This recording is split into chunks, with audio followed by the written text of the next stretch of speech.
আজান দেয় যে সে বিচার মাঠে সবচেয়ে সম্মানী। এক।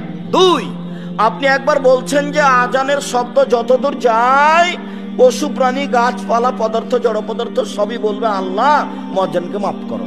আপনি আবার বলছেন মুয়াজ্জিনের আজান শুনে যত মানুষ সালাত আদায় করবে সবাই মিলে যত নেকি পাবে মুয়াজ্জিন একাই তত পাবে। মুয়াজ্জিনই সবই নিল, থাক আমরা যাই তাহলে, সবই তো মুয়াজ্জিনের, তা আমাদের কি আল্লাহর নবী? এটা হলো জিজ্ঞাসা। বুঝতে পারেননি কথা? আরে তোমরা কি করবো মানে মুয়াজ্জিন যা বলে তাই বলো, আর যখন আজান শেষ হয়ে যাবে তখন চাও, যা চাইবে তাই দেওয়া, যা চাইবে তাই দেওয়া, যা চাইবে তাই দেওয়া, চাও। শুধু আল্লাহ রাব্বুল হাজির দাওয়াত তাম্মা বলে শেষ করতে হবে না। এক, পিছে পিছে বলতে থাকতে হবে।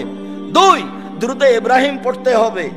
তিন, আল্লাহ রাব্বুল হাজির দাওয়াত তাম্মা পড়তে হবে। চার, যেটা প্রয়োজন সেটা চাইবেন।